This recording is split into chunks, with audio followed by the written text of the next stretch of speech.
বাংলাদেশের সকল গুরুত্বপূর্ণ সড়ক মহাসড়ক অবরোধ চলবে এবং এখন আপনারা যা দেখতে পাচ্ছেন শিক্ষার্থীরা কিন্তু খুবই ক্ষুব্ধ এবং আমরা বলছি অতি দ্রুত শিক্ষার্থীদের দাবি মেনে নেওয়া হোক, নয়তো সারা বাংলাদেশ আমরা আরও কঠোর কর্মসূচিতে যেতে বাধ্য হব এবং সারা বাংলাদেশ অচল হয়ে যাবে। তখন আমরা দেখব যে কীভাবে আপনারা সামাল দেন।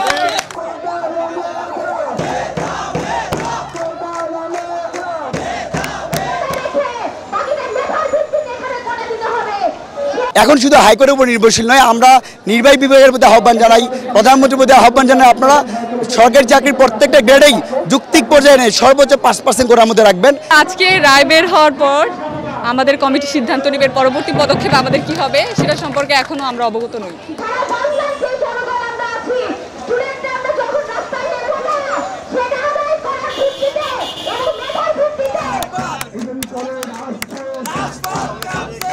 এটা শুধু কেবল ছাত্রদের আন্দোলন, এটা সারা বাংলার আন্দোলন। আজকে আমরা মানুষকে যে কষ্ট দিচ্ছি এর বিনিময়ে সারা বাংলার মানুষের সুবিধা ভোগ করবে, শুধু এটা আমাদের জন্য না, এটা সারা বাংলা ছাত্র সমাজ সকল শ্রেণীর জন্য। এটা আমরা যারা সাধারণ শিক্ষার্থী তারা অনেক কষ্ট করে লেখাপড়া করার সত্ত্বেও আমাদের যোগ্য জায়গায় আমরা যাইতে পারছি না।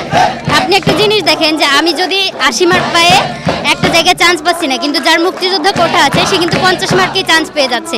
তো এখানে আমাদের মেধার মূল্যটা কোথায়?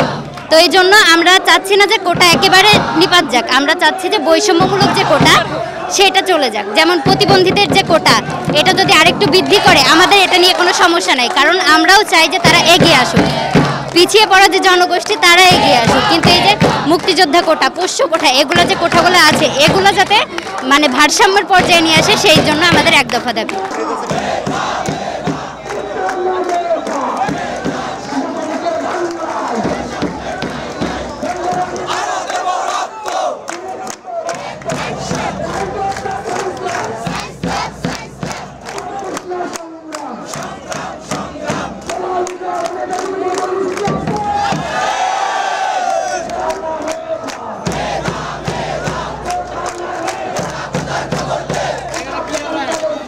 আমরা এটাকে আন্দোলন থামিয়ে দেওয়ার জন্য কি টুল হিসাবে দেখছি।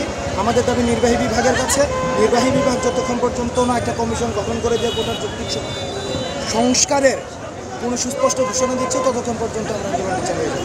কারণ আমাদের যে এক দফা দাবি এটার সমাধান শুধুমাত্র দিতে পারে নির্বাহী বিভাগ। নির্বাহী বিভাগকে কমিশন গঠন করে একটি যৌক্তিক সংস্কারের পথে যেতে হবে। সেটা যেদিন নির্বাহী বিভাগ কমিটমেন্ট করবে ওই দিনই আমরা সরে যাব। আর মহামান্য হাইকোর্টকে একটা কথাই বলতে চাই যে এই হাইকোর্ট হচ্ছে পুরো বাংলাদেশের জন্য, বাংলাদেশের মানুষের জন্য। আমাদের জায়গা থেকে কথা হচ্ছে আপনাদেরকে পুরো বাংলাদেশের স্টুডেন্ট পালস বুঝতে হবে, জনমানুষের চাওয়া বুঝতে হবে। একটা দেশে মাত্র 1-2-3% মানুষ কোনোদিন 56% থেকে 92% কোটা নিয়ে চলতে পারে না। যে ভাইরা আজকে কাজ করে খাচ্ছে, রিক্সা চালাচ্ছে, কৃষিকাজ করছে, মজুর, এই ভাইদের ছেলেমেয়েরা কি এরকম থেকে যাবে? যাদের ছেলেমেয়েরা চাকরি করে শুধু তাদেররাই চাকরি করবে? এটা তো হতে পারে না। আমাদের কথা হচ্ছে এটা যৌক্তিক সমাধান করতে হবে। এতে যদি আরও 1 মাস আমাদের রাজপথে থাকা লাগে আমরা থাকবো।